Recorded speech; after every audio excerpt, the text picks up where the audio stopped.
TMC কি শেষ পর্যন্ত সত্যি ভেঙে যাবে? মঙ্গলবার 2রা জুনের পর বুধবার 3রা জুনও দিনভর সেই জল্পনা জিইয়ে রইল রাজ্য রাজনীতিতে। সকাল সকাল তৃণমূলের বহিষ্কৃত বিধায়ক ঋতব্রত বন্দ্যোপাধ্যায় সহ সন্দীপন সাহা, শিউলি সাহা, জাভেদ খানদের মতো বিধায়করা বুধবার বিধানসভায় গিয়ে স্পিকার রথীন্দ্র বসুর হাতে একটা চিঠি তুলে দেন। তৃণমূলের বিদ্রোহী শিবিরের 58 জন বিধায়ক ওই চিঠিতে ঋতব্রত বন্দ্যোপাধ্যায়কে বিরোধী দলনেতা হিসেবে চেয়েছেন। জানা গিয়েছে স্পিকার তাদের চিঠি গ্রহণও করেছেন। অন্যদিকে এদিনই দলের সব ধরনের কমিটি ভেঙে দিয়েছেন তৃণমূল নেত্রী মমতা বন্দ্যোপাধ্যায়। দলের এক্স হ্যান্ডেলে একটা পোস্টও করা হয়েছে এই নিয়ে। অন্যদিকে এদিনই দুপুরে মুখ্যমন্ত্রী শুভেন্দু অধিকারীর ডাকা প্রশাসনিক বৈঠকে যোগ দিতে নবান্নে যান তৃণমূলের প্রথম সারির বহু বিধায়ক। এদের মধ্যে ছিলেন ফিরহাদ হাকিম, কুণাল ঘোষ, জাভেদ খান, নয়না বন্দ্যোপাধ্যায় সহ আরও অনেকে। তৃণমূলের বহিষ্কৃত বিধায়ক ঋতব্রত বন্দ্যোপাধ্যায় ও সন্দীপন সাহার হাত ধরে তৃণমূলের বিজয়ী বিধায়করা অনেকেই নতুন তৃণমূল গড়বেন। এই জল্পনা অনেক আগে থেকেই ছড়িয়েছিল, মঙ্গলবার থেকেই ছড়িয়েছিল। যদিও ওই দিন বিধানসভায় ছিলেন না স্পিকার, তাই দলের বিধায়ক কুণাল ঘোষেদের দেওয়া চিঠি গৃহীত হয়নি। এদিকে মঙ্গলবারই বিধানসভায় ঢুকতে দেখা যায় ঋতব্রতকে, জানিয়ে জল্পনা তুঙ্গে উঠেছিল। যদিও বিধানসভায় ঢোকার আগে ঋতব্রত জানিয়েছিলেন তার কিছু কাজ রয়েছে, তাই তিনি বিধানসভায় এসেছেন। এর মধ্যে আবার মানিকতলার বিজেপির বিধায়ক তথা মন্ত্রী তাপস রায়ের একটা পোস্ট জল্পনাকে আরও উস্কে দেয়। তিনি লেখেন, তৃণমূল ভেঙে চুরমার হয়ে যাচ্ছে, বাংলায় মহারাষ্ট্র মডেল দেখা যাবে কিনা তা নিয়েও জল্পনা তুঙ্গে ওঠে। যদিও তাপস রায় পরবর্তীকালে জানান তিনি এক্স হ্যান্ডেলে দেখভাল করেন না, এই পোস্ট তিনি লেখেননি, তবে তৃণমূলের এই পরিস্থিতি দেখে তিনি খুশি। এদিকে ওয়াই চ্যানেলে মুখ্যমন্ত্রীর সভাতেও তেমন ভিড় চোখে পড়েনি মঙ্গলবার। প্রসঙ্গত এটাই ছিল ভোটে পরাজয়ের পর মমতার প্রথম প্রকাশ্য জনসভা। আর বুধবার সকালে ঘটনার দ্রুত পট পরিবর্তন ঘটে। কলকাতার এমএলএর হস্টেল থেকে একের পর এক বিদ্রোহী তৃণমূল বিধায়ক বিধানসভায় আসতে থাকেন। পরে জানা যায় ঋতব্রত বন্দ্যোপাধ্যায়কে বিরোধী দলনেতা বেছে নিয়ে স্পিকারের কাছে একটা চিঠি তুলে দিয়েছেন তারা। প্রায় 58 জন বিধায়কের সই সম্বলিত চিঠিতে ঋতব্রতকে বিরোধী দলনেতা হিসেবে দেখতে চাওয়া ছাড়াও পশ্চিমবঙ্গ বিধানসভায় কারা তৃণমূলের উপদলনেতা হবেন তা উল্লেখ করা হয়েছে। আর এক বহিষ্কৃত বিধায়ক সন্দীপন সাহা, জাভেদ খান এবং শিউলি সাহার নাম উপদলনেতা হিসেবে প্রস্তাব করা হয়েছে। মুখ্য সচেতক হিসেবে চিঠিতে উল্লেখ করা হয়েছে আখরুজ্জামানের নাম, যদিও চিঠিতে মমতা বন্দ্যোপাধ্যায়কেই সভানেত্রী হিসেবে উল্লেখ করা হয়। সূত্রের খবর, তৃণমূলের বিদ্রোহী বিধায়কদের সেই চিঠি গ্রহণ করেছেন স্পিকার। এদিকে এদিনই দলের সব কমিটি ভেঙে দিয়েছেন তৃণমূল নেত্রী মমতা বন্দ্যোপাধ্যায়। এদিন তৃণমূলের অফিসিয়াল এক্স হ্যান্ডেলে লেখা হয়, সতর্ক ও বিস্তারিত পর্যালোচনার পর সিদ্ধান্ত নেওয়া হয়েছে যে পশ্চিমবঙ্গে অল ইন্ডিয়া তৃণমূল কংগ্রেসের সমস্ত কমিটি এবং দলের সমস্ত শাখা এবং সহযোগী সংগঠনের কমিটিগুলো অবিলম্বে ভেঙে দেওয়া হচ্ছে।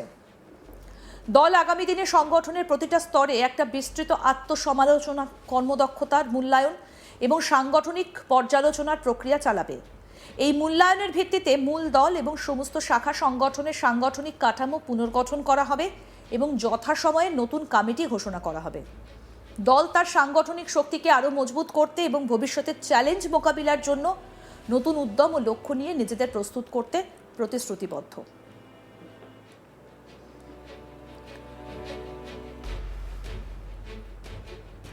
এদিকে দলের এই টালমাটাল পরিস্থিতিতে তৃণমূল নেত্রীর এভাবে দলের সব কমিটি ভেঙে দেওয়ার সিদ্ধান্তকে মাস্টার স্ট্রোক হিসেবেই দেখছেন রাজনৈতিক বিশেষজ্ঞরা। এদিকে দুপুরে নবান্নে মুখ্যমন্ত্রী শুভেন্দু অধিকারীর ডাকা প্রশাসনিক বৈঠকে যোগ দিতে দেখা যায় তৃণমূলের প্রথম সারির বেশ কয়েকজন বিধায়ককে। এদিনের বৈঠকে যান কলকাতা পুরসভার মেয়র তথা বন্দর এলাকার বিধায়ক ফিরহাদ হাকিম, বেলেঘাটার বিধায়ক কুণাল ঘোষ, চৌরঙ্গীর বিধায়ক নয়না বন্দ্যোপাধ্যায়, কসবার বিধায়ক জাভেদ খান সহ আরও অনেকে। দলের এই টালমাটাল পরিস্থিতিতে মুখ্যমন্ত্রী শুভেন্দুর ডাকা বৈঠকে তৃণমূলের প্রথম সারির এক ঝাঁক বিধায়ককে যোগ দেবার ঘটনায় জল্পনা আরও তীব্র হয়েছে।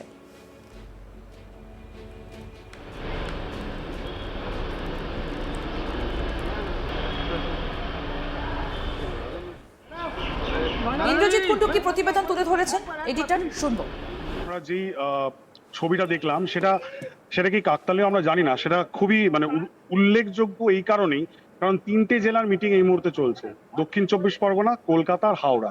তার মধ্যে হাওড়া জেলার যারা তৃণমূলের বিধায়করা রয়েছেন তারা যে আজকে এই মিটিং এ আসবেন সেটা ঋতব্রত বন্দ্যোপাধ্যায়, যে হাওড়ার উলুবেরিয়ার এমএলএ, সে কালকেই জানিয়ে দিয়েছিল যে তার সাথে হাওড়া জেলার যারা বিধায়করা রয়েছে তাদেরকে নিয়ে তিনি প্রশাসনিক বৈঠকে আসবেন।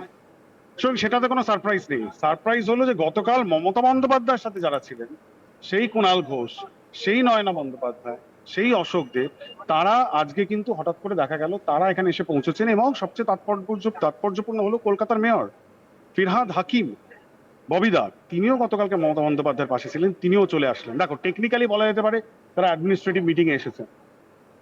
তারা যেহেতু কলকাতা, দক্ষিণ চব্বিশ পরগনা এবং হাওড়ার মিটিং, তাই জন্য তারা এখানে এসেছেন। তারা জনপ্রতিনিধি হিসেবে আসতেই পারেন, যেটা এর আগে তৃণমূলের জমানায় দেখা যেত না, যে বিরোধী দলের জনপ্রতিনিধিদেরকে ডাকা হতো না বা তারা যেতেন না। কিন্তু মুখ্যমন্ত্রী সেটা জানিয়ে দিয়েছেন স্পষ্টত যে তাদেরকেও ডাকা হবে। সেই সূত্রে তারা এসেছেন। প্রশ্ন যেটা আমি তৃণমূলের কাছ থেকেও জানার চেষ্টা করছি, যে তারা যে এখানে এসেছেন সেটা কি তারা পার্টিকে জানিয়ে এসেছেন? এই প্রশ্নের কোনো উত্তর আমি কিন্তু এখনো পর্যন্ত পাইনি, যে তারা তৃণমূল কংগ্রেস দলকে জানিয়ে এখানে তারা এসেছেন কিনা সেটার এখনো কোনো ক্ল্যারিটি নেই। কিন্তু এমন একটা সময় আজ সকাল থেকে যখন তৃণমূল কংগ্রেসের বাগী বিধায়ক, যারা দলের অন্দরেই একটা আওয়াজ ওঠাচ্ছেন, এবং 59 জন মতো বিধায়ক তারা সই করেছেন বলে আমাদের কাছে যে খবর, সন্দীপন সাহা এবং ঋতব্রত বন্দ্যোপাধ্যায়ের নেতৃত্বে তারা ওখানে ছিলেন বিধানসভায়। সেখান থেকে জাভেদ খান এখানে চলে এসেছেন, ঋতব্রত এসেছেন, সন্দীপন সাহা এসেছেন, এবং তাদের নেতৃত্বে তৃণমূলের অন্দলেই একটা গোষ্ঠী তৈরি করা হচ্ছে। এখানে আমরা আরো অনেককে দেখলাম। অরূপ রায়ের বাইট তুমি করেছো, অরূপ রায় কি বললেন? যে মমতা বন্দ্যোপাধ্যায় আমার নেত্রী। সুতরাং যেটা হচ্ছে প্রসেসটা, যে এই পরিস্থিতির মধ্যে বিধানসভায় যখন একটা অন্য তৃণমূলের অন্দরে এত বড় একটা গোষ্ঠী তৈরি করা হয়েছে, সেই সময় তাৎপর্যপূর্ণ হলো যে মমতা বন্দ্যোপাধ্যায়ের সাথে গতকাল যারা প্রতিবাদ জনসভায় ছিলেন, সেই ফিরহাদ হাকিম, সেই কুণাল ঘোষ, সেই নয়না বন্দ্যোপাধ্যায়, সেই অশোক দেবরা আজকে হঠাৎ করে মুখ্যমন্ত্রী শুভেন্দু অধিকারীর প্রশাসনিক বৈঠকে চলে আসলেন। এটা রাজনৈতিকভাবে খুবই তাৎপর্যপূর্ণ। তারা বেরিয়ে কি বলবেন আমরা জানি না। ঢোকার সময় কুণাল ঘোষকে দেখলাম হাতে একটা ফাইল নিয়ে তিনি ঢুকলেন। আমরা সত্যিই জানি না। বলা হচ্ছে যে সামনেই বর্ষা আসতে চলেছে, বিভিন্ন জায়গায় জল জমার সমস্যা থাকে, বিভিন্ন প্রশাসনিক বিষয় নিয়ে একটা প্রশাসনিক বৈঠক ডাকা হয়েছে। এটা কোনো রাজনৈতিক বৈঠক নয়, কিন্তু রাজনৈতিকভাবে খুবই তাৎপর্যপূর্ণ। কারণ যেই বিধায়করা কাল মমতা বন্দ্যোপাধ্যায়ের পাশে ছিলেন, আজকে তারা শুভেন্দু অধিকারী মুখ্যমন্ত্রী তার বৈঠকে অংশগ্রহণ করছেন, যখন দলটা প্রায় ভেঙে যাওয়ার জন্য।